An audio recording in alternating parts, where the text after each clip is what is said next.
কেমন আছো তোমরা? ঈদের আগে তোমাদের সাথে দেখা হয়েছিল। আমি তো তোমাদেরকে দেখতে পাই নাই, তোমরা আমাকে দেখছিলে, ক্লাস নিয়েছিলাম।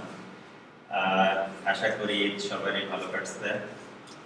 কেউ অসুস্থ হওয়া নাই।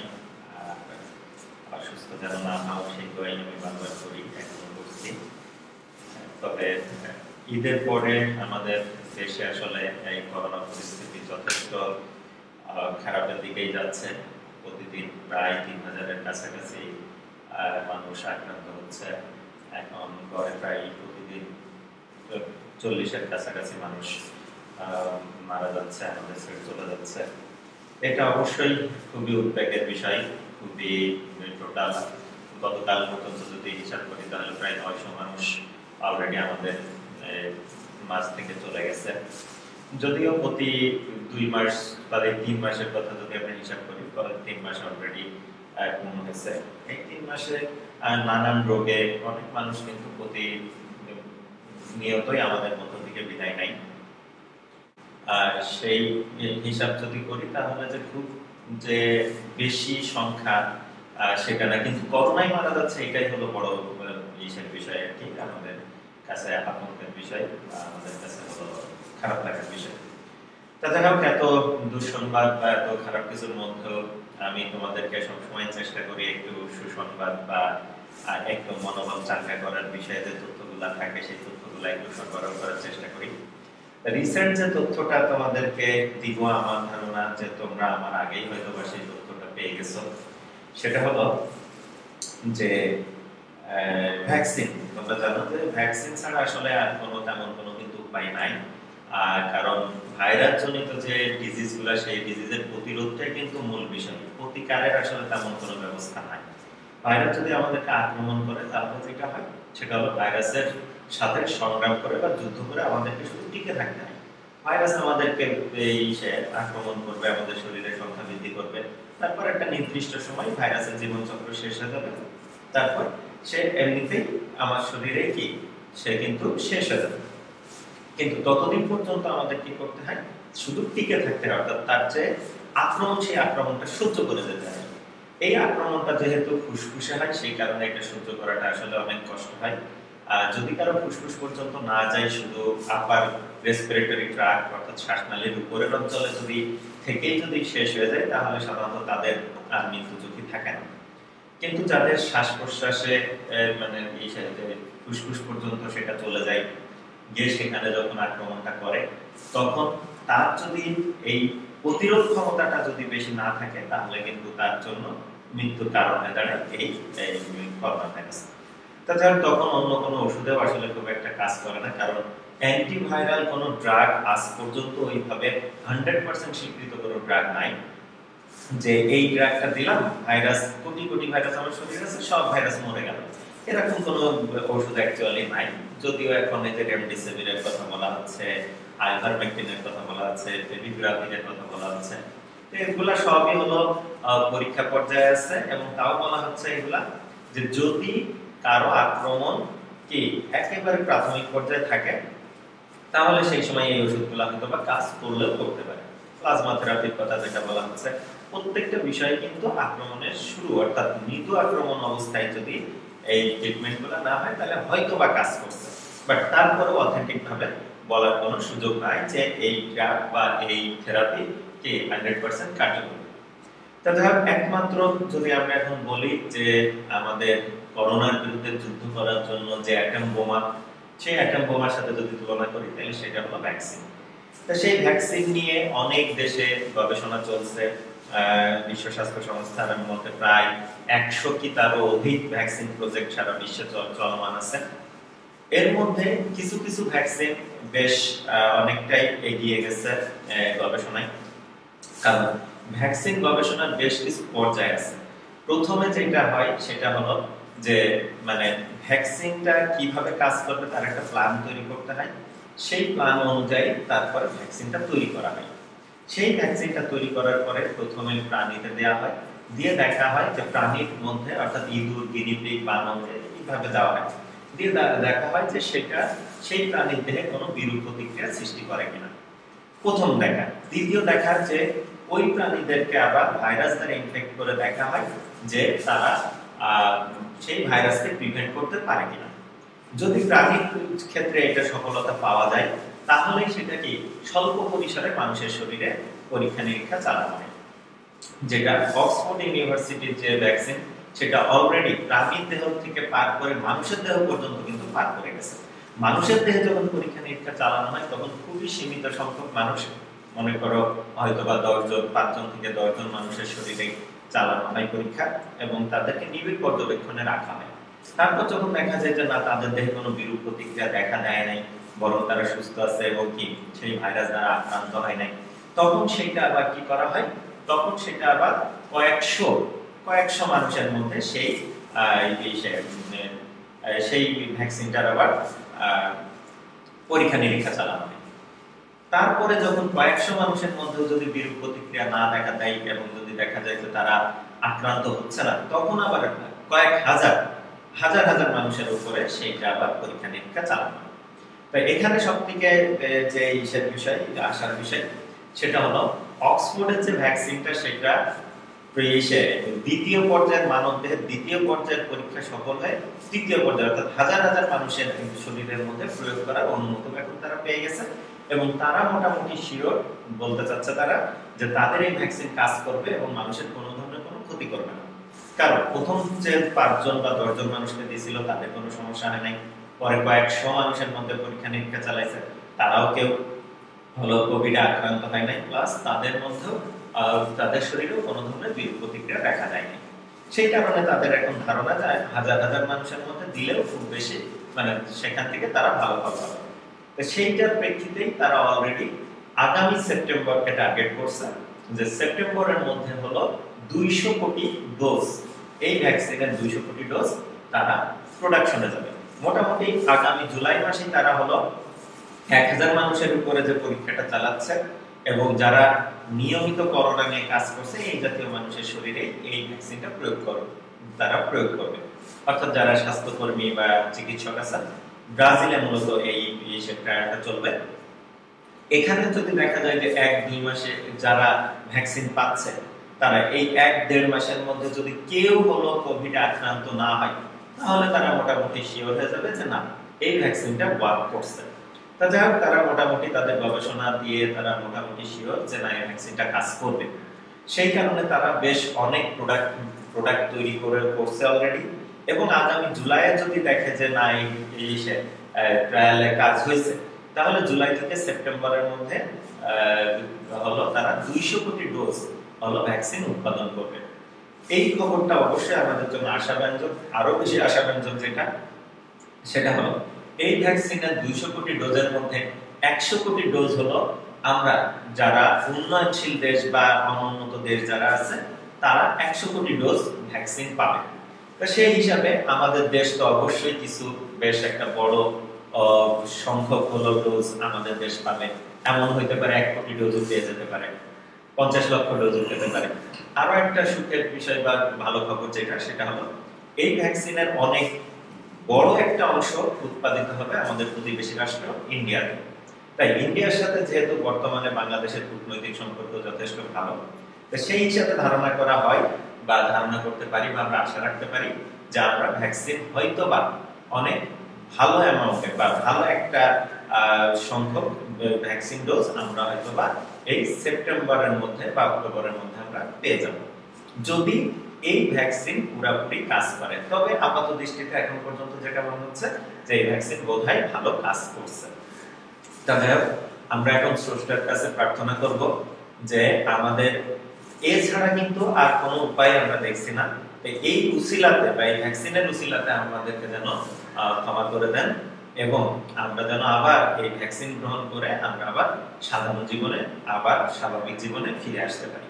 তো যাই হোক, তাহলে এই যে আলোচনাটা করলাম এখান থেকে একটা বিষয় কিন্তু প্রতীয়মান হয় যে আমরা বোধহয় যুদ্ধ শেষের কিছুটা আভাস পাচ্ছি। মানে হয়তো একেবারে শিওর বলা যাচ্ছে না, তারপরে মোটামুটি একটা আভাস যে আমরা সেপ্টেম্বর অক্টোবর থেকে আমরা অস্ত্র হাতে পাচ্ছি। আমরা হয়তো বা তখন সরাসরি যুদ্ধ, এখন তো পালিয়ে যুদ্ধ করছি, তখন সরাসরি কি আমরা যুদ্ধে হয়তো বা নেমে যেতে পারবো। তাই খুব বেশি কিন্তু আর সময় নাই, কষ্ট আমরা অনেক করছি 3 মাস। এবার আর তোমরা যদি হিসাব করো তাহলে মাঝে কি জুলাই, অগাস্ট, তারপরে কিন্তু সেপ্টেম্বর, তার মানে আর 3 মাস।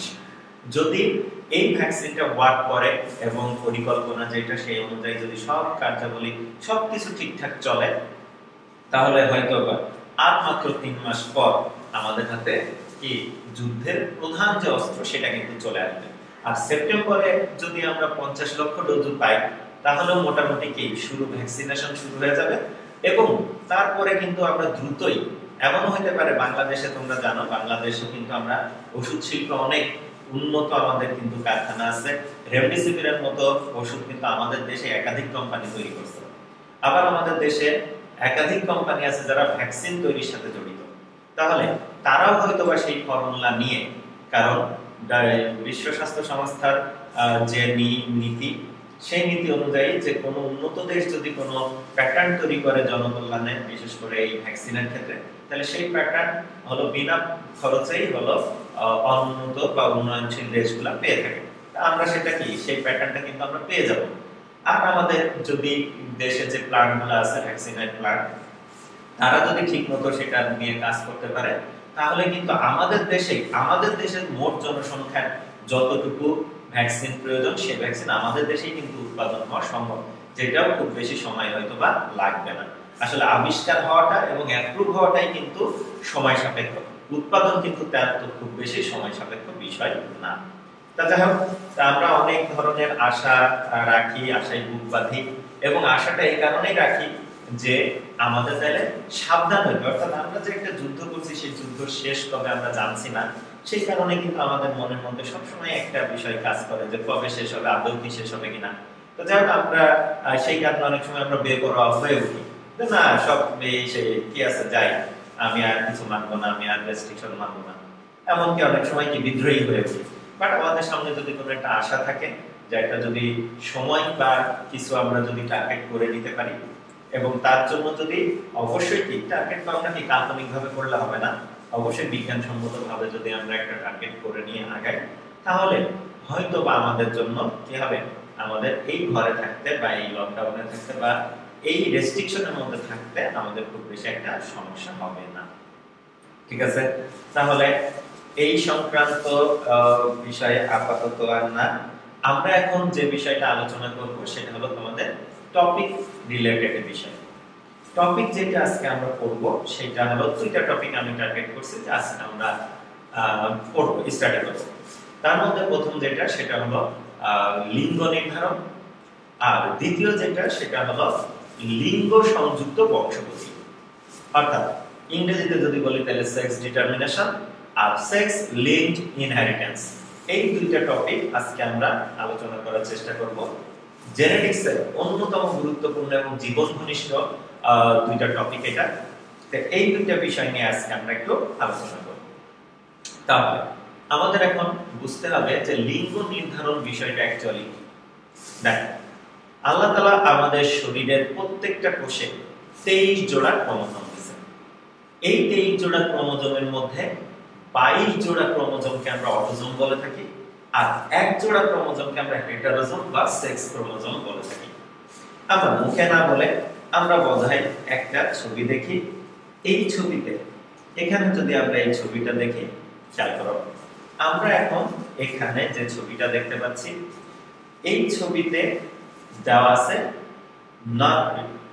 নরমাল হিউম্যান ক্যারিওটাইপের একটা ছবি। এখন প্রশ্ন হলো ক্যারিওটাইপ কি? একটা জীবের কোষে ক্রোমোজোমগুলা কতগুলা ক্রোমোজোম আছে, ক্রোমোজোমগুলা দেখতে কেমন, সেইটার চিত্রটা তৈরি করাটাই বা সেই চিত্রটাকেই মূলত আমরা ক্যারিওটাইপ বলি। ওকে, তাহলে এখানে হলো আমরা ক্যারিওটাইপ দেখতে পাচ্ছি। এখন দেখো, আমি আগেই বলছি যে মানুষের দেহে কতগুলা 23 জোড়া ক্রোমোজোম থাকে, তার মধ্যে 22 জোড়া ক্রোমোজোমকে আমরা বলে থাকি অটোজোম, অর্থাৎ এখান থেকে এই পর্যন্ত এই টোটাল যে ক্রোমোজোমগুলো আছে তাদেরকে আমরা বলি অটোজোম, আর এখানে যে দুইটা আছে তাদেরকে আমরা বলে থাকি সেক্স ক্রোমোজোম। তবে এইভাবে সেক্স ক্রোমোজোমের মধ্যে যদি দেখো, তাহলে ফিমেলের ক্ষেত্রে এমন থাকবে সেক্স ক্রোমোজোম, তখন ফিমেলের এই দুইটা কিন্তু থাকবে না। আবার যদি কেউ মেল হয় তাইলে তার ক্ষেত্রে কি হবে? তাইলে তার ক্ষেত্রে এই দুইটা ক্রোমোজোম থাকবে, কিন্তু এই দুইটা ক্রোমোজোম থাকবে না। ঠিক আছে? তার মানে মেলের ক্ষেত্রে এই 23 জোড়া, অর্থাৎ এইটা বাদ দাও, এই জোড়াটা বাদ দাও। আর ফিমেল যদি হয় তাহলে এইটা বাদ দিয়ে বাকি যে 23 জোড়া, সেই 23 জোড়া ক্রোমোজোম থাকবে। তার মানে আমরা এখান থেকে এই সিদ্ধান্তে পৌঁছাইতে পারি যে মেল এবং ফিমেলের ক্ষেত্রে কমন কি? মেল এবং ফিমেলের ক্ষেত্রে এই 22 জোড়া ক্রোমোজোম কমন। অর্থাৎ মানুষের মধ্যে সে পুরুষ হোক স্ত্রী হোক, তার অবশ্যই এই 22 জোড়া ক্রোমোজোম থাকবে, যাদেরকে আমরা বলে থাকি অটোজোম। আর যদি কি পুরুষ হয় তাহলে এইটা বাদ দাও, এই জোড়া বাদ দাও, বাকি যেটা থাকলো সেটা দেখি পুরুষ। আর যদি কেউ স্ত্রী হয় তাহলে এইটুকু বাদ দাও, বাদ দিয়ে বাকি যেতে এই জোড়া থাকলো সেটা নিয়ে কি স্ত্রী। ওকে, তাহলে এই অটোজোম বাদে বাদ বাকি যেটা থাকে, যে একটা পেয়ার থাকবে মেল ও ফিমেল যে পেয়ারটা থাকবে, এই পেয়ারটাকে আমরা বলে থাকি হলো সেক্স ক্রোমোজোম। এখন দেখো যদি ফিমেল হয় তাহলে দেখো তার সেক্স ক্রোমোজোম দুইটাই সেম, দুইটাই এক্স। আর যদি মেল হয় তাহলে তার দুইটা যে সেক্স ক্রোমোজোম দুইটা দুই ধরনের, একটা একটু বড় যেটাকে এক্স ক্রোমোজোম, আর একটা দেখো একটু ছোট যেটা হলো ওয়াই ক্রোমোজোম। তার মানে আমরা এই ছবি দেখে আরো একটু ধারণা নিতে পারি বা আরেকটা সিদ্ধান্তে পৌঁছাইতে পারি, সেটা হলো যে সেক্স ক্রোমোজোম অ্যাকচুয়ালি দুই প্রকার, একটা কি এক্স ক্রোমোজোম আর একটা কি ওয়াই ক্রোমোজোম। আরো একটা সিদ্ধান্তে আসতে পারি যে এক্স ক্রোমোজোমগুলো সাধারণত বড় হয় আর ওয়াই ক্রোমোজোমগুলো আকারে ছোট হয়। আর যে ক্রোমোজোম বড় হবে ধরে নিতে পারি সেই ক্রোমোজোমে জিনের সংখ্যা বেশি থাকবে, যে ক্রোমোজোম ছোট হবে সেই ক্রোমোজোমে জিনের সংখ্যা কি কম হবে। এটাই কি স্বাভাবিক হিসাব, সাধারণ হিসাব।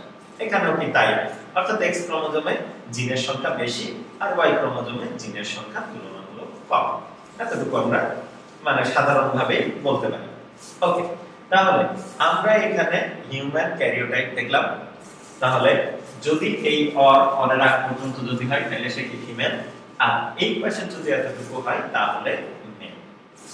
এবার খেয়াল করো, তোমাদেরকে আমি আরেকটা ক্যারিওটাইপ দেখাবো। এখানে দেখো, এখানে তিনটা ফড়িংয়ের ক্যারিওটাইপ দেখানো আছে।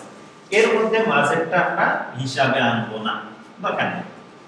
আমরা উপরে এ আর নিচে সি, এই দুইটা ফড়িংয়ের ক্যারিওটাইপটা আমরা এখানে একটু দেখি, ভালো করে দেখি। তাহলে এই ফড়িংয়ে দেখো কতগুলা 11 জোড়া ক্রোমোজোম, এখানকার 11 জোড়া ক্রোমোজোম কিন্তু সেম। তার মানে এই দুইটা, এই 11 জোড়া হলো অটোজোম ফড়িংয়ের ক্ষেত্রে। আর এই যে 12তম জোড়া, এখানে 12তম জোড়ায় কিন্তু দুইটা ক্রোমোজোম আছে এবং দুইটা ক্রোমোজোম একই রকম এক্স ক্রোমোজোম। কিন্তু এখানে দেখো যে 12তম জোড়ায় একটা মাত্র ক্রোমোজোম এক্স ক্রোমোজোম, অর্থাৎ এখানে কিন্তু কোনো ওয়াই ক্রোমোজোম নাই। তার মানে এই অর্থোপটেরা হেটারোপটেরা নামে দুইটা ক্লাস আছে আর্থ্রোপোডার যে ফাইলাম, সেই ফাইলামে এই দুইটা ক্লাসের প্রাণীদের ক্ষেত্রে আমরা দেখে থাকি, অর্থাৎ ফড়িং যারা, এই ফড়িংদের ক্ষেত্রে আমরা দেখে থাকি যে তাদের হলো যে সেক্স ক্রোমোজোম, সেই সেক্স ক্রোমোজোম এক প্রকার, শুধুমাত্র কি এক্স, এদের কোনো ওয়াই ক্রোমোজোম থাকে না। তার মানে যে ফিমেল হয় তার কি হয়, যে সেক্স ক্রোমোজোম দুইটা একই রকম, অর্থাৎ দুইটা এক্স ক্রোমোজোম নিয়ে তার এই সেক্স ক্রোমোজোমের যে পেয়ার, অর্থাৎ যে হেটারোজোম যেটা আমরা বলছি সেটাতে। আর যেটা হলো এখানে আমরা যদি মেলের ক্ষেত্রে দেখি, তাহলে মেলের ক্ষেত্রে আমি আগেই বলছি যেহেতু এদের কোনো ওয়াই ক্রোমোজোম থাকে না, শুধুমাত্র এক্স ক্রোমোজোম থাকে, তাহলে ওয়াই ক্রোমোজোম বিং শুধুমাত্র একটা এক্স ক্রোমোজোম বিশিষ্ট যে কি ফড়িংটা, সেই ফড়িংটা হলো মেল। ওকে, তাহলে আমরা এখানে দেখলাম যে মানুষের ক্ষেত্রে সেক্সটা নির্ধারিত হচ্ছে কি XX XY পদ্ধতিতে, অর্থাৎ ফিমেল হইলে XX আর মেল হইলে কি XY হয়, সে কি ফিমেল এবং মেল হচ্ছে তার লিঙ্গটা এইভাবে নির্ধারিত হচ্ছে। আর এখানে যদি আমরা দেখি এই ফড়িং এর ক্ষেত্রে, তাহলে এখানে কিন্তু একটু দেখো লিঙ্গ নির্ধারণে একটু ব্যতিক্রম বিষয় আছে, অর্থাৎ XX দুইটা ক্রোমোজোম থাকলে সে ফিমেল হচ্ছে, আর শুধুমাত্র X ক্রোমোজোম যদি থাকে তাহলে সে কিন্তু মেল হচ্ছে। তাহলে আমরা এখন বলতে পারি কি X আছে আর পরবর্তী জায়গাটা কি শূন্য, ফাঁকা। খেয়াল করো ফাঁকা, এই জন্য ফাঁকা রয়েছে বিদায় সেই জায়গাটা এমটি বা সেখানে কিছু নাই, নীল কিছু নাই, সেই কারণে আমরা এই ক্ষেত্রে একটা কি জিরো বা জিরো ব্যবহার করে থাকি। ওকে, তাহলে আমরা এখন এইটা বলতে পারি যে এটা হলো একটা ফিমেল ঘাস ফড়িং এর ফিমেল ফড়িং এর হলো ক্যারিওটাইপ এটা, আর এইটা হলো মেল ফড়িং এর ক্যারিওটাইপ। ওকে, তাহলে আমরা এখন দেখলাম যে মানুষের ক্ষেত্রে মেল হইতে গেলে অটোজোম বাইজোড়া যা আছে ঠিক আছে, কোনো সমস্যা নাই, কিন্তু সেক্স ক্রোমোজোম হয় XX হবে যদি সে ফিমেল হয়, আর যদি সে কি মেল হয় তাহলে কি হবে XY হবে। আর যদি আমরা এই যে কোডিং এর ক্ষেত্রে দেখি, তাহলে কোডিং এর ক্ষেত্রে যদি সে মেল হয় তাহলে কি হচ্ছে, তাহলে তার এই যে অটোজোম যে 11 জোড়া আছে 11 জোড়া সেমই আছে, কিন্তু সেক্স ক্রোমোজোম কি হবে যদি মেল হয় তাহলে X0। X0 কেন বলছি, কারণ X এর পরে Y জায়গাটা কি ফাঁকা, ওখানে Y থাকার কথা ছিল কিন্তু নাই, এই জায়গাটা কি ফাঁকা, সেই কারণে আমরা এখানে কি বলছি X0। তাহলে X0 যখন হবে তখন আমরা তাকে কি বলবো, মেল। আর যদি আমরা দেখি 11 জোড়া অটোজোম তো ওখানেও যায় এখানেও তাই, কিন্তু এই জায়গাটায় যেটা আছে সেটা হলো সেক্স ক্রোমোজোমের জায়গায় দুইটা X ক্রোমোজোম আছে, ঠিক আছে। তাহলে যখনই দুইটা X ক্রোমোজোম থাকবে তখন সেটা অবশ্যই কি ফিমেল হয়ে যাবে। তো সেই কারণে আমরা এখন কি বলতে পারি যে লিঙ্গ নির্ধারণের পদ্ধতি, ক্রোমোজোমাল যে পদ্ধতি সেটা কিন্তু দুই প্রকার। যদিও ক্রোমোজোমাল পদ্ধতি ছাড়াও, ক্রোমোজোম ছাড়াও পরিবেশগত কারণেও কিন্তু অনেক প্রাণী বা অনেক উদ্ভিদে কিন্তু কি হতে পারে, লিঙ্গ নির্ধারণ হইতে পারে। তো সেগুলো আমাদের সিলেবাসে নেই, সেই দিকে আমরা যাব না। আমরা মোটামুটি এতটুকু সিদ্ধান্তে আসলাম যে লিঙ্গ নির্ধারণের ক্ষেত্রে মূলত ভূমিকা রাখে যেটা, সেটা হলো কি ক্রোমোজোম। আর লিঙ্গ নির্ধারণের জন্য যে ক্রোমোজোমগুলো ভূমিকা রাখে তাদেরকে আমরা বলে থাকি সেক্স ক্রোমোজোম। আর লিঙ্গ নির্ধারণের প্রধান যে পদ্ধতি সেটা কিন্তু দুইটা, একটাকে আমরা বলে থাকি XX XY পদ্ধতি, আর একটাকে আমরা বলে থাকি XX X0 পদ্ধতি। যদিও এই পদ্ধতিগুলাই শেষ না, আরো পদ্ধতি আছে যেগুলা নিয়ে আমরা আলোচনা করব না, যেগুলা আমাদের সিলেবাসে নাই। আমাদের সিলেবাসের যে বিষয়গুলো আছে তার মধ্যে মোটামুটি আমরা এখন বলে দিতে পারি যে আমাদের মানুষের ক্ষেত্রে লিঙ্গ নির্ধারণ পদ্ধতিটা খুবই মানুষের ক্ষেত্রে লিঙ্গ নির্ধারণ পদ্ধতিটা খুবই মানুষের ক্ষেত্রে লিঙ্গ নির্ধারণ পদ্ধতিটা XX XY পদ্ধতিতে হয়ে থাকে।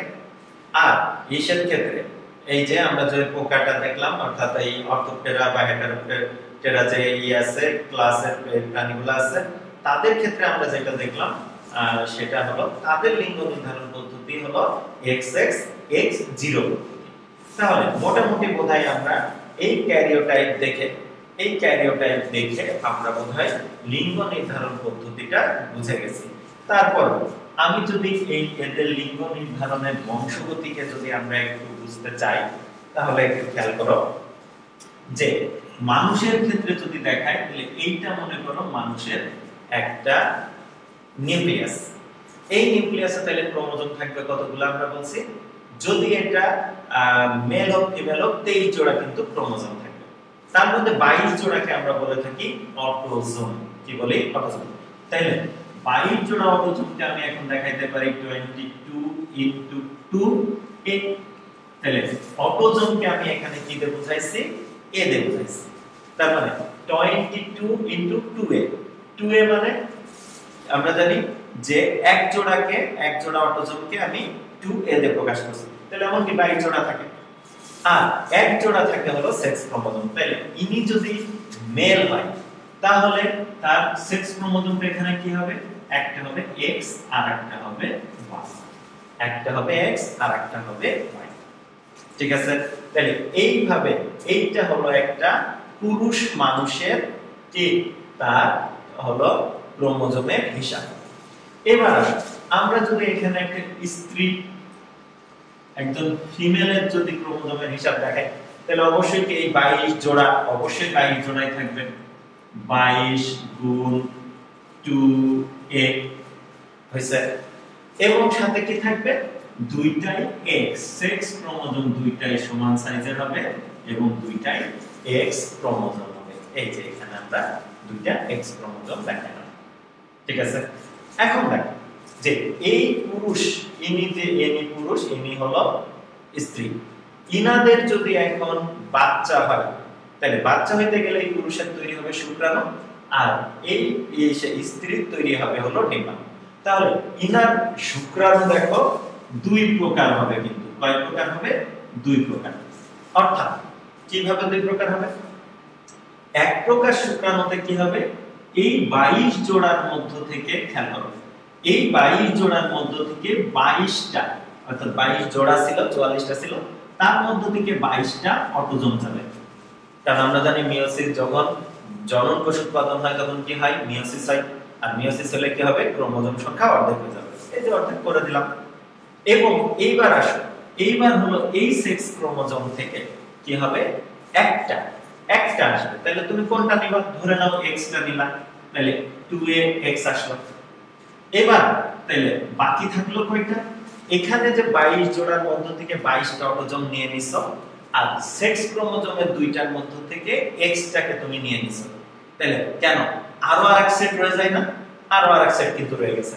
এবার এই 22 জোড়ার মধ্য থেকে যে 22টা নেওয়া হয় নাই, সেই 22টাকে নিলাম এবং তার সাথে ওয়াই ক্রোমোজোমটাকে নিলাম। তার ইনি, এই যে আমরা, অর্থাৎ পুরুষেরা জীবনে যত জনন কোষ উৎপাদন করবে, অর্থাৎ শুক্রাণু তৈরি করবে, সেই শুক্রাণু কিন্তু এক প্রকার হবে না। কয় প্রকার হবে? দুই প্রকার।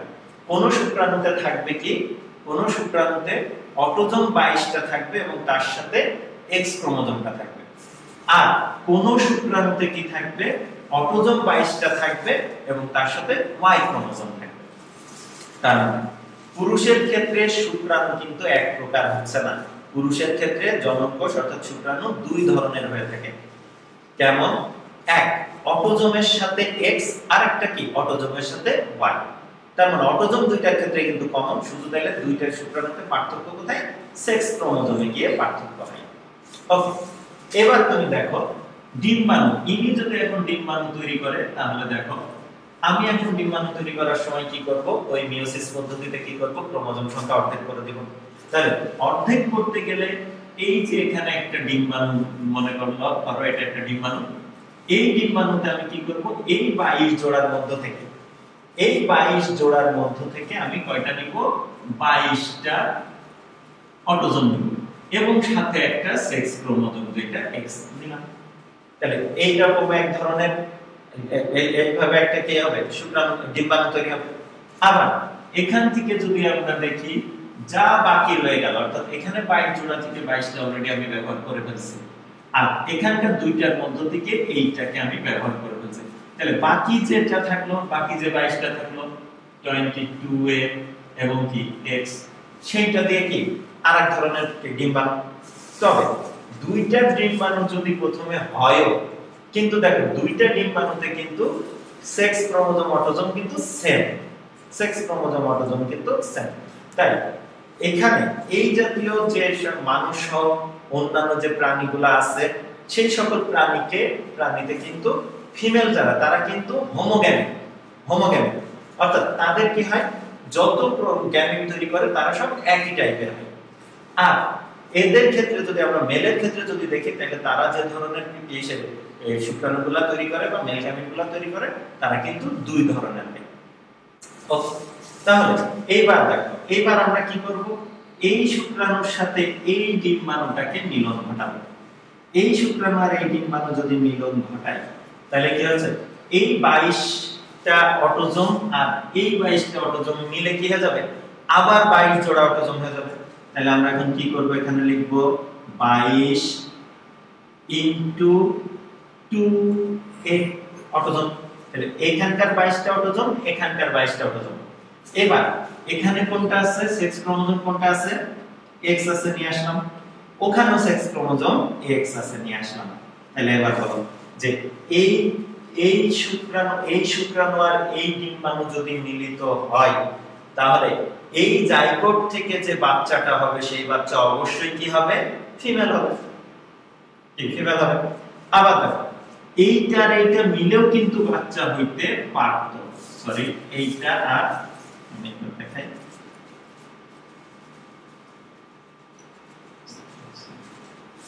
আচ্ছা, এইটা আর এইটা, এই যে এই পাশে এইটা মিলেও কিন্তু কি বাচ্চা হতে পারত। যদি হতো তাহলে দেখো সেই জায়গাটা কেমন হতো, সেই জায়গাটাও কিন্তু হতো 22a এবং XX, কারণ ওখানেও কিন্তু যে সেক্স ক্রোমোজোমটা আছে সেটা কিন্তু X, এখানেও সেক্স ক্রোমোজোমটা X।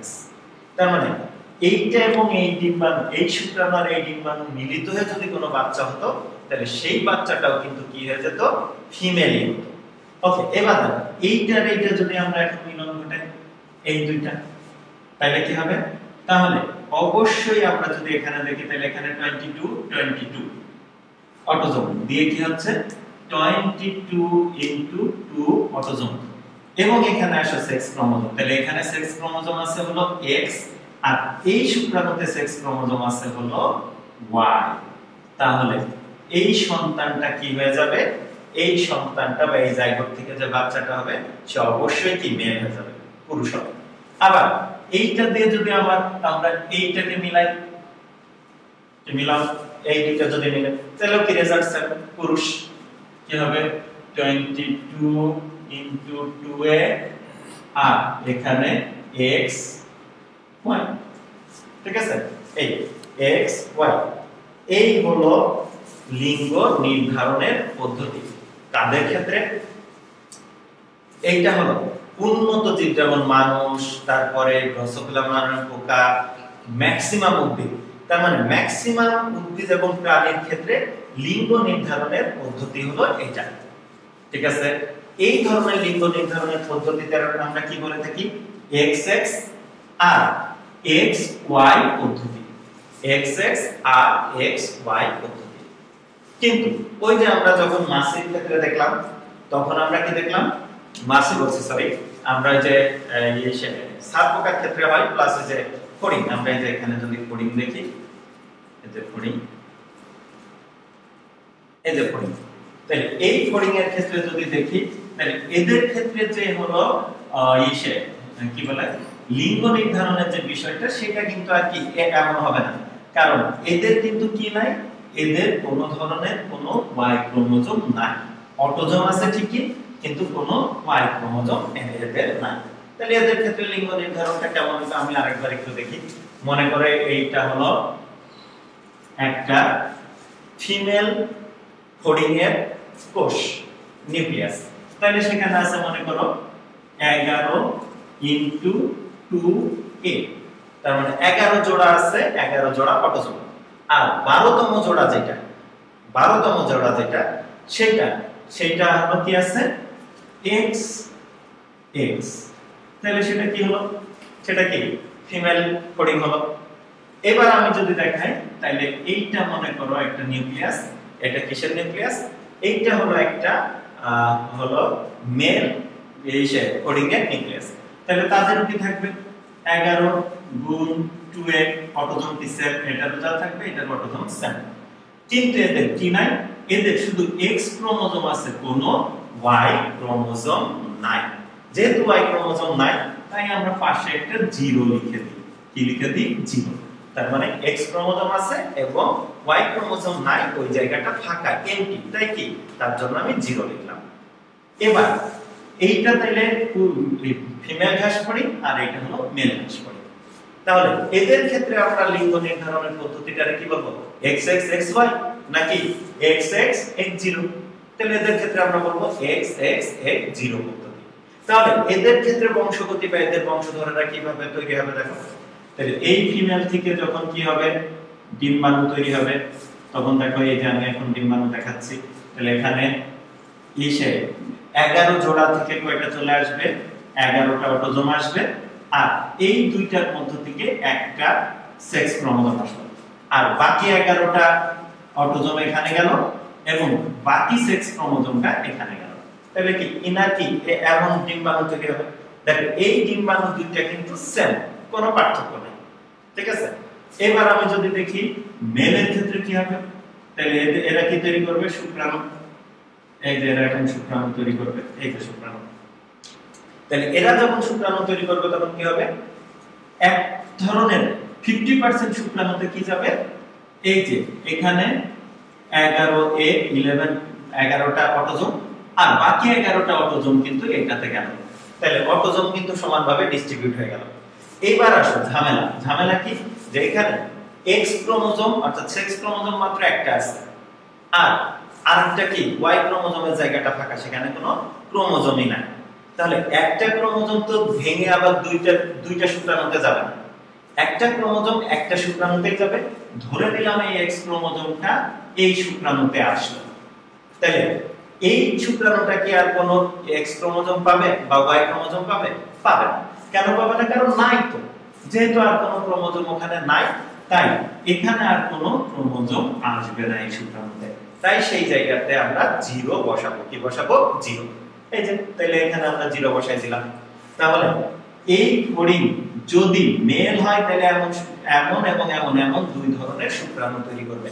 এক ধরনের শুক্রাণুতে থাকবে হলো অটোজোম তো থাকবে এবং তার সাথে শুধু এক্স ক্রোমোজোমটা থাকবে।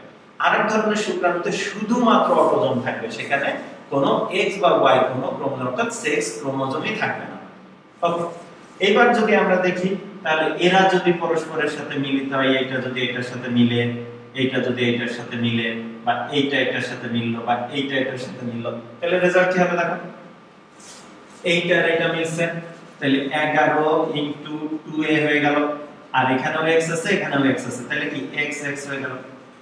ওকে, এবার এইটার ক্ষেত্রে কি হবে, এইটা আর এইটা যদি মিলে, তাহলে আবার আমরা যদি দেখি তাহলে 11 * 2a, এখানেও 11 এখানেও 11, তাহলে 11 * 2a। আর এই জায়গাটায় আছে কি, এখানে আছে x, এই জায়গাটায় কেউ নাই, কারণ এই শুক্রাণুতে কোনো সেক্স ক্রোমোজোমই নাই, তাহলে x এর পরে ফাঁকা আছে, তাই ওখানে আমরা জিরো দিয়ে বোঝাইলাম। তাহলে এইভাবে তুমি মিলায় দেখো, তাহলে দেখা যাবে এদের এই সন্তানগুলো, এটা হবে ফিমেল, এটা হবে কি মেল। তাহলে এই কোডিং এর এই বিষয়টাকে, এই ধরনের লিঙ্গ নির্ধারণের প্রক্রিয়াটাকে আমরা বলে থাকি হলো XXXY পদ্ধতি, XXX0 পদ্ধতি। তাহলে উন্নত জীবের ক্ষেত্রে আমরা দেখলাম লিঙ্গ নির্ধারণের যে ক্রোমোজোমাল পদ্ধতি, সেটা কয় প্রকার? সেটা হলো দুই প্রকার, XXXY পদ্ধতি, আর কোডিং এর ক্ষেত্রে আমরা দেখলাম XXX0 পদ্ধতি। ঠিক আছে, তাহলে আমরা লিঙ্গ নির্ধারণের যে সাধারণ হিসাব সেগুলো শিখলাম। এছাড়াও কিন্তু আরো অনেক ব্যতিক্রম বিষয় আছে, যেমন পরিবেশের কারণে কিন্তু কি লিঙ্গ পরিবর্তন হতে পারে বা লিঙ্গ নির্ধারণ হতে পারে।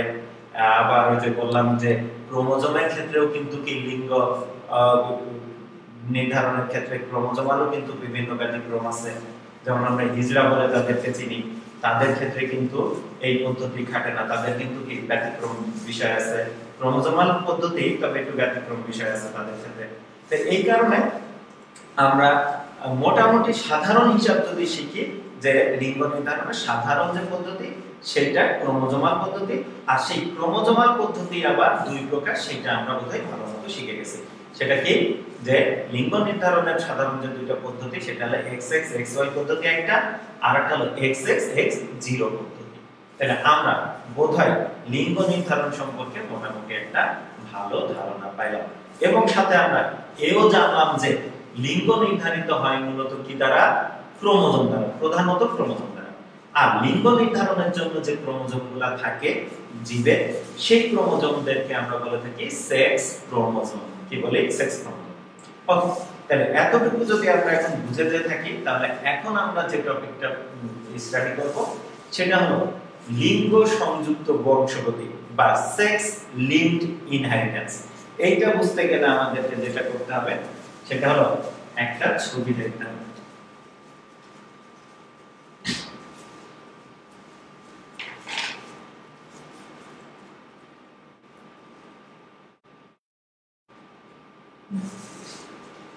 আমরা সবাই একটু নিজেকে পরীক্ষা করে নিই। দেখো তো আমরা সবাই এখানে কত লেখা সেটা পড়তে পারি কিনা। আমার মনে হয় যে তোমরা যারা এখানে 73 লেখাটা পড়তে পারছো, তারা কেউ কালার ব্লাইন্ড না, অর্থাৎ লাল সবুজ কালার ব্লাইন্ড না। এরপরে আমরা যদি দেখি এই ছবিটা, এখানে যদি আমরা দেখি তাহলে এখানে কত লেখা আছে সেটাও যদি তোমরা পড়তে পারো, তাহলে আমরা বুঝবো এই দুইটাই যদি করতে পারো তাহলে আমরা শিওর যে আমরা যারা এটা দেখতে পাচ্ছি করতে পাচ্ছি তারা কেউই লাল সবুজ বর্ণান্ধ না, কালার ব্লাইন্ড না। এখানে লেখা আছে হলো 7, তাহলে যারা 7 পড়তে পারছো তারা কেউ বর্ণান্ধ না, লাল সবুজ বর্ণান্ধ। তাহলে এখন বিষয় হলো এই বর্ণান্ধতা নিয়ে আমি এখন কথা কেন বলছি। আমরা বর্ণান্ধ কি বর্ণান্ধ না সেই পরীক্ষাটাও কিন্তু আমাদের হয়ে গেল। তোমরা যারা এখানে আগেরটা 73 আর এটা হলো 7 যারা পড়তে পারছো তারা কেউই কালার ব্লাইন্ড না, ঠিক আছে। এখন প্রশ্ন হলো যে এই কালার ব্লাইন্ড নিয়ে আমি হঠাৎ করে এখন কথাবার্তা কেন বললাম। এখন দেখো আরেকটা ছবি আমরা এখানে দেখব। দেখো এখানে আমরা যে ছবিটা দেখতে পাচ্ছি সেটা হলো চোখের ছবি। আর চোখের এই যে এখানে ইয়েলো কালার দিয়ে যে লেয়ারটা দেখানো হয়েছে এই লেয়ারটাকে বলা হয় রেটিনা। কি বলা হয়? রেটিনা। আর এই সামনে যেটা সেটা হলো কর্নিয়া।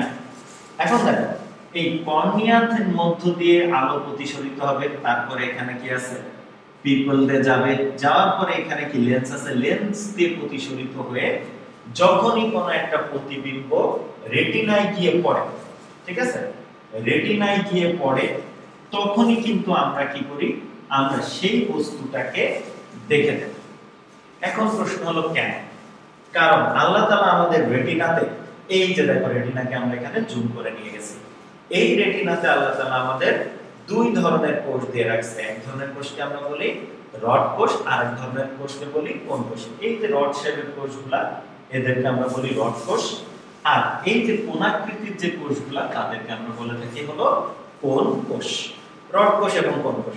আর দেখো এই রড কোষ আর কোণ কোষের সাথে কিন্তু নার্ভ বা স্নায়ু যুক্ত অবস্থায় আছে, স্নায়ু কোষগুলা যুক্ত অবস্থায় আছে। তাই চোখ থেকে ব্রেনে যখন ইনফরমেশন যাবে তখনই কিন্তু আমাদের দর্শন অনুভূতি তৈরি হবে। আর ইনফরমেশন ক্যারি করে নিয়ে যায় কে? নিয়ে যায় হলো এই স্নায়ুগুলা, ঠিক আছে, স্নায়ু কোষগুলা। স্নায়ু কোষগুলা মিলিত হয়ে স্নায়ু তৈরি করে, সেই স্নায়ু অপটিক নার্ভ সেইটাই কিন্তু আমাদের ব্রেনে সিগন্যাল নিয়ে যায়। আর এই অপটিক নার্ভকে সিগন্যাল সাপ্লাই দেয় কে? রড কোষ আর কোণ কোষ। ওকে, তাহলে কারো যদি এই রড কোষ বা কোণ কোষ ঠিকমতো কাজ না করে তাহলে তার অবশ্যই কি দেখতে সমস্যা হবে। এর মধ্যে দেখো রড কোষ আবার তিন কালারে দেখানো হয়েছে, গ্রিন, রেড, ব্লু। তার মানে এখানে বোঝানো হয়েছে যে রড কোষ কোণ কোষগুলো এখানে তিন কালার দেখানো হয়েছে, গ্রিন, রেড, ব্লু। এই কোণ কোষগুলা তিন কালারে দেখানোর অন্যতম কারণ হলো যে কোণ কোষগুলা তিন ধরনের রঙের প্রতি বা আলোক রশ্মির প্রতি সংবেদী হয়ে থাকে, যেমন গ্রিন রঙের প্রতি, লাল রঙের প্রতি, আবার নীল। তবে তোমাদের বইয়ে অবশ্য আমি বেগুনি রং দেখলাম। তা যাই হোক এখানে দেখতে পাচ্ছি এরা দেখাইছে হলো নীল রং, আর বইয়ে অবশ্য বেগুনি রং দেখছি। তা যাক আমার জানার মতে নীল রঙই আর কি। লাল, সবুজ আর নীল এই তিনটা রঙের প্রতি সংবেদী কোষ থাকে।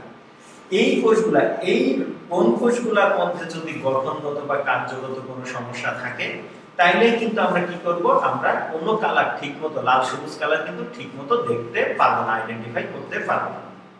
তাহলে অবশ্যই আমরা জানি আমাদের প্রত্যেকটা বৈশিষ্ট্যের জন্য কি আছে, জিন। তাহলে এই যে আমাদের রড কোষ কোণ কোষগুলা তৈরি হবে প্রপারলি আমরা কালারগুলো আইডেন্টিফাই করতে পারবো, তার জন্য কোনো না কোনো জিন আছে। সেই জিনটাকে আমরা বলে থাকি, সেই জিনটা অবশ্যই কি বর্ণ সুবেদী জিন। আর কিছু জিন আছে যে জিনের কারণে কি হয় যে এই রড কোষ কোণ কোষগুলা ঠিকমতো তৈরি হয় না বা তার কার্যকারিতায় সমস্যা দেখা দেয়, ঠিক আছে। সেই জিনটাকে আমরা বলে থাকি বর্ণান্ধের জিন। কি বলি? বর্ণান্ধের জিন। তবে মজার বিষয় হলো যে বর্ণান্ধের জিন যেটা সেটা হলো প্রচ্ছন্ন, আর স্বাভাবিক দৃষ্টির যে জিন সেটা হলো প্রকট। এখন প্রশ্ন হলো এই জিন থাকে কোথায়? এই জিন, এই বর্ণান্ধ হওয়া বা না হওয়ার জিন থাকে হলো এক্স ক্রোমোজোমে। তাহলে ওয়াই ক্রোমোজোমে কিন্তু বর্ণান্ধ হওয়া বা না হওয়ার কোনো জিন থাকে না। থাকে কোথায়? এক্স ক্রোমোজোমে। বর্ণান্ধ হওয়ার জিন এক্স ক্রোমোজোমে থাকে, বর্ণান্ধ না হওয়ার জিন এক্স ক্রোমোজোমে থাকে। তাহলে বর্ণান্ধ না হওয়ার বিষয়টা কি? প্রকট বৈশিষ্ট্য। আর বর্ণান্ধ হওয়ার বিষয়টা কি? প্রচ্ছন্ন বৈশিষ্ট্য। তার মানে বর্ণান্ধ হওয়ার জন্য দায়ী জিনটা প্রকট জিন, সরি বর্ণান্ধ হওয়ার জন্য দায়ী জিনটা কি প্রচ্ছন্ন জিন, আর স্বাভাবিক দৃষ্টির যে জিনটা সেটা হলো প্রকট জিন। এবং এই জিন দুইটা থাকে কোথায় আমি বললাম, এই জিন দুইটা থাকে হলো এই সেই এক্স ক্রোমোজোমে। ওকে, তাহলে আমরা এখন একটু বোঝার চেষ্টা করি। ধরে নাও এইটা কোন একটা মানুষের নিউক্লিয়াস, তার এই যে কি আছে 22x2a অর্থাৎ 22 জোড়া অটোজোম তার আছে, এবং সাথে কি আছে একটা এক্স ক্রোমোজোম আছে আর একটা এক্স ক্রোমোজোম আছে। তাহলে এই ব্যক্তি কেমন হবে? এই ব্যক্তি অবশ্যই হলো ফিমেল হবে। এবার আমি বলছি যে বর্ণান্ধ হওয়া বা না হওয়ার জন্য যে দায়ী জিন, সেই জিন কোথায় থাকে? এক্স ক্রোমোজোমে থাকে। তাহলে যে ক্রোমোজোম সেক্স নির্ধারণ করে বা লিঙ্গ নির্ধারণে ভূমিকা রাখে সেই ক্রোমোজোমকে আমরা বললাম সেক্স ক্রোমোজোম। আর সেক্স ক্রোমোজোমে যদি কোনো জিন থাকে তাহলে সেই জিনকে আমরা বলে থাকি সেক্স লিঙ্কড জিন। কি বলি? সেক্স লিঙ্কড জিন। এই বর্ণান্ধ হওয়া বা না হওয়ার যে জিন, সেই জিন কিন্তু সেক্স লিঙ্কড জিন। তাহলে আমরা ধরে নিলাম যে এই এক্স ক্রোমোজোমে এই জায়গাটায় প্লাস অর্থাৎ বর্ণান্ধ না হওয়া জিনটা আছে, এবং এই মহিলার এই এক্স ক্রোমোজোমে বর্ণান্ধ হওয়ার জিনটা আছে। তাহলে এবার বলো এই ভদ্র মহিলা কি বর্ণান্ধ হবে নাকি স্বাভাবিক হবে? অবশ্যই কি স্বাভাবিক হবে। কেন স্বাভাবিক হবে? কারণ আমরা জানি বর্ণান্ধের জিনটা কি প্রচ্ছন্ন, আর বর্ণ স্বাভাবিক মানে স্বাভাবিক দৃষ্টির জিন যেটা সেটা হলো প্রকট। তাই কি প্রকট বৈশিষ্ট্যটা প্রকাশ হবে এবং মহিলা স্বাভাবিক দৃষ্টি সম্পন্ন হবে। কিন্তু তাকে আমরা কি বলবো? বর্ণান্ধের বাপ। এবার আসো, এইটা হলো একটা পুরুষ, পুরুষের হলো এই কোষের নিউক্লিয়াস। সেখানে অবশ্যই কি আছে 22x2a অটোজোম, এবং এখানে আছে কি একটা x আর একটা আছে y ক্রোমোজোম। আমরা আগেই বলছি যে x ক্রোমোজোমে বর্ণান্ধ হওয়ার জিন বা না হওয়ার জিন থাকবে, কিন্তু y ক্রোমোজোমে বর্ণান্ধ হওয়া বা না হওয়ার কোনো জিনই থাকে না। ওকে, তাহলে এই x ক্রোমোজোমের এখানে যদি স্বাভাবিক দৃষ্টির জিন থাকে তাহলে এই ভদ্রলোক কি হবে? স্বাভাবিক দৃষ্টি সম্পন্ন হবে। আর যদি এখানে এই এক্স ক্রোমোজোমের এই জিনটা যদি বর্ণান্ধের জিন থাকে তাহলে এই পুরুষ বা এই ভদ্রলোক কি হবে? বর্ণান্ধ হবে। ঠিক আছে, তাহলে আমরা বর্ণান্ধের জিনটা কি, কেন এটাকে সেক্স লিঙ্কড জিন বলা হয় সেটা আমরা বুঝলাম। আর সেক্স লিঙ্কড জিনের জন্য যে ক্যারেক্টারিস্টিক্স প্রকাশিত হয় সেটাকে আমরা বলে থাকি সেক্স লিঙ্কড ক্যারেক্টারিস্টিক্স বা লিঙ্গ সংযুক্ত বৈশিষ্ট্য। আর এই লিঙ্গ সংযুক্ত বৈশিষ্ট্য এক বংশধর থেকে আরেক বংশধরের মধ্যে কোন নিয়মে, যে নিয়মে কি ধাবিত হয় সেই নিয়মটাকে আমরা বলে থাকি সেক্স লিঙ্কড ইনহেরিটেন্স বা লিঙ্গ সংযুক্ত বংশগতি। ওকে, তাহলে এখন আমরা কি করব? বিয়ে শাদী দিব। কাকে? এই যে দেখো এই ভদ্র মহিলার সাথে এই পুরুষটাকে বিয়ে দিলাম। যিনি যে ভদ্র মহিলা, এই ভদ্র মহিলা কি? ইনি হলো স্বাভাবিক দৃষ্টি সম্পন্ন কিন্তু বর্ণান্ধের বাপ। আর ইনি কি? ইনি পুরুষ এবং উনি হলো বর্ণান্ধ। তাহলে ইনাদের মধ্যে বিয়ে দিলে কি হয় দেখো, ইনি জীবনে কয় ধরনের ডিম্বাণু তৈরি করবে? 2 ধরনের। আমি এখন আর এই অটোজোমের বিষয়টাই গেলামই না, কারণ অটোজোম বারবার দেখানোর দরকার নাই। জাস্ট দেখো যে ইনি যখন ইনার যখন কি তৈরি হবে? ডিম্বাণু তৈরি হবে, তখন 2 ধরনের ডিম্বাণু তৈরি করবে। এক ধরনের ডিম্বাণুতে এক্স ক্রোমোজোমের সাথে স্বাভাবিক দৃষ্টির জিন থাকবে, আরেক ধরনের যে ডিম্বাণু, সেই ডিম্বাণুতে কি হবে? এক্স ক্রোমোজোম থাকবে এবং সেখানে বর্ণান্ধের জিন থাকবে। ঠিক আছে, আর উনি যেটা করবেন, ওনার যে শুক্রাণু তৈরি হবে, কয় ধরনের শুক্রাণু তৈরি হবে? 2 ধরনের। তার মধ্যে এক্স ক্রোমোজোম যে শুক্রাণুতে যাবে সেখানে বর্ণান্ধের জিন সহকারে যাবে, আর ওয়াই ক্রোমোজোম যেখানে গেল সেখানে বর্ণান্ধের জিন বা বর্ণান্ধর কোনো ঝামেলাই নেই। এবার এই শুক্রাণু, এই ডিম্বাণু আর এই শুক্রাণু যদি মিলিত হয় তাহলে আমরা এখন কি পাবো? এবার তার সেক্স ক্রোমোজোমটা কি হবে? X এবং X হলো, এবং এখানে X এ কি আছে? বর্ণ স্বাভাবিক জিন, আর এই X এ আছে বর্ণান্ধতা জিন। তাহলে দেখো তো এই দম্পতির যে কন্যা সন্তানটা হলো, এই কন্যা সন্তানটা কি হবে? এই কন্যা সন্তানটা অবশ্যই স্বাভাবিক দৃষ্টির হবে কিন্তু বর্ণান্ধের বাপ হবে। এবার যদি এইটার সাথে এটা মিলিত হইতো তাইলে কি হতো? তাইলে আমরা কি পাইতাম? x প্লাস মানে স্বাভাবিক দৃষ্টির জিন এবং সাথে y, তার মানে তার একটা পুত্র সন্তান হতো এবং এই পুত্র সন্তানটা অবশ্যই কি হতো? বর্ণ সুবেদী অর্থাৎ স্বাভাবিক দৃষ্টি সম্পন্ন হতো। এবার এই ডিম্বাণুর সাথে যদি এই শুক্রাণুর মিলন হতো তাইলে কি হতো দেখো? তাহলে এই যে x c আসতো, আবার এখানেও কি আসছে? এখানেও xc, অর্থাৎ বর্ণান্ধের জিন বিশিষ্ট দুইটা ক্রোমোজোম এক জায়গায় চলে আসছে। তাহলে এই কন্যা সন্তানটা কি হতো? অবশ্যই এই কন্যা সন্তানটা হলো বর্ণান্ধ হতো। আবার এইটার সাথে যদি এইটা মিলিত হতো তাহলে আমরা কি পাইতাম? তাহলে xc এবং y ক্রোমোজোমে যেহেতু বর্ণান্ধ হওয়া বা না হওয়ার কোনো জিন নাই, তাই এই পুত্র সন্তানটাও কিন্তু বর্ণান্ধ হতো। তার মানে আমরা এখন বলতে পারি এই দম্পতি অর্থাৎ এই দম্পতির বৈশিষ্ট্য কি? এই দম্পতির বৈশিষ্ট্য হলো যে পাত্রী হলো স্বাভাবিক দৃষ্টি সম্পন্ন কিন্তু বর্ণান্ধের বাহক, এবং পাত্র স্বাভাবিক দৃষ্টি সম্পন্ন নয় বর্ণান্ধ পাত্র। তাহলে এমন পাত্র পাত্রীর মধ্যে যদি আমরা বিয়ে দিই তাহলে তার যখনই কন্যা সন্তান হবে, কন্যা সন্তান কি এইটা বা এইটা, এই দুইটাই তো দুইটা অপশন। তার যদি কন্যা সন্তান হয় তাহলে দুইটা অপশন। তাহলে তাদের যখনই কন্যা সন্তান হবে সেই প্রত্যেকটা কন্যা সন্তানের স্বাভাবিক দৃষ্টি এবং বর্ণান্ধ হওয়ার চান্স হবে 50-50। তার মানে তার মনে করো একটা কন্যা সন্তান হলো এই দম্পতি, সেই কন্যা সন্তানটা স্বাভাবিক দৃষ্টি সম্পন্ন হইতে পারে আবার বর্ণান্ধ হইতে পারে। যদি সে স্বাভাবিক দৃষ্টি সম্পন্ন হয়ও তাও সে বর্ণান্ধের বাহক। আবার যদি তার পুত্র সন্তান হতো তাহলে দেখো পুত্র সন্তান হওয়ার অপশন কয়টা? এইটা আর এটা, ঠিক আছে?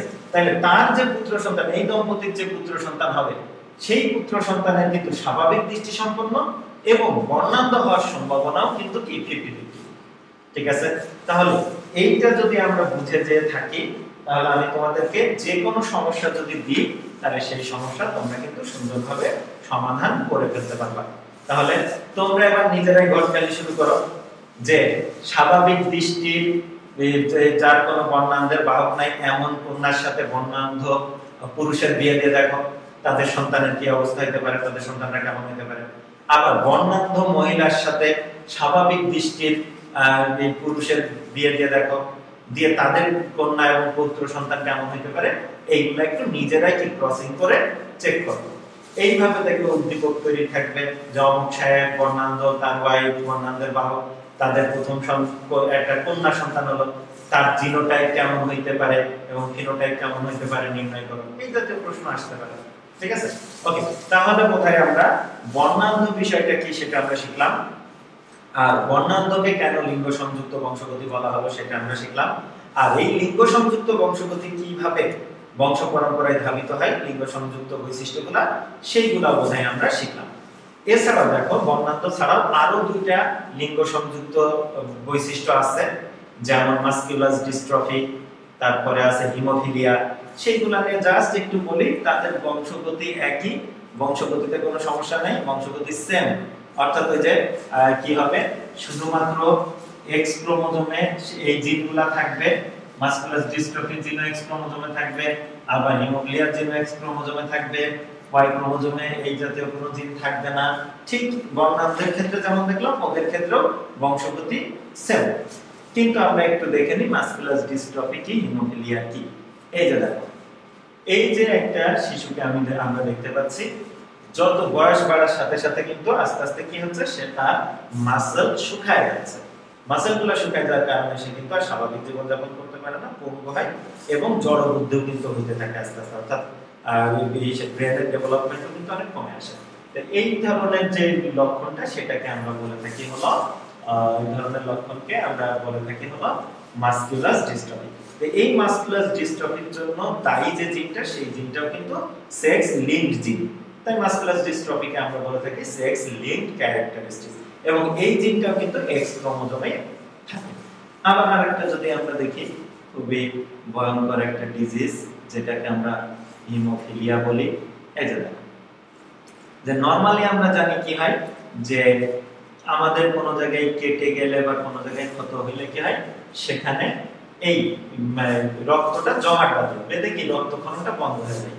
কিন্তু যারা হিমোফিলিয়ার পেশেন্ট তাদেরকে যদি কোনো জায়গায় কেটে যায় তাহলে সেখানে সাধারণত আর রক্তক্ষরণটা মানে সেখানে রক্ত জমাট বেঁধে রক্তক্ষরণটা বন্ধ হয় না, ব্লিডিংটা চলতে থাকে। তো এই ধরনের যে বিশেষ লক্ষণটা বা ডিজিজটা সেইটাকে আমরা বলে থাকি হলো হিমোফিলিয়া। তো হিমোফিলিয়াও একটা জেনেটিক্যাল ডিজিজ। হিমোফিলিয়ার জন্য দায়ী যে জিনটা সেটা কি প্রচ্ছন্ন জিন, এবং হিমোফিলিয়া না হওয়ার জন্য যে জিনটা সেটা হলো প্রকট জিন। এবং হিমোফিলিয়ার জন্য দায়ী যে জিনটা বা হিমোফিলিয়া না হওয়ার যে জিনটা সেই জিনও কিন্তু আমাদের কোথায় এক্স ক্রোমোজোমেই কিন্তু থাকে।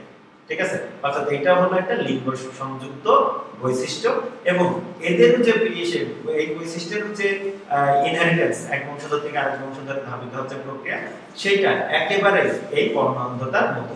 তাই আমার মনে হয় যে লিঙ্গ সংযুক্ত বৈশিষ্ট্য কি, লিঙ্গ সংযুক্ত জিন কি, এবং তাদের বৈশিষ্ট্যের যে বংশ পরম্পরায় যে ধাবিত হওয়ার যে প্রক্রিয়া, সেইটা শুধু তুমি বর্ণান্ধতা দিয়ে যদি ভালো মতো ক্লিয়ার হয়ে যাও তাহলে বাদ বাকিগুলো তুমি নিজেই এই ফলাফল দিতে পারবা। ঠিক আছে, ওকে। তাহলে আজকে এই পর্যন্তই। আমরা লিঙ্গ নির্ধারণের পদ্ধতি শিখলাম, আর লিঙ্গ নির্ধারণের পদ্ধতির সাথে সাথে লিঙ্গ সংযুক্ত বংশগতি যেটা সেটাও কিন্তু আমরা ভালো মতো শিখে গেলাম। ওকে, তারপরেও যদি কারো কোনো জায়গায় প্রশ্ন থাকে ইনবক্স করো বা এসে মেসেজে দিও, আমি চেষ্টা করব তোমাদেরকে সেগুলো সমাধান দেওয়া আগামী ক্লাসে। ভালো থেকো সবাই, দোয়া করো আমার জন্য, সেফ থাকো, সেফ থাকো। ওকে।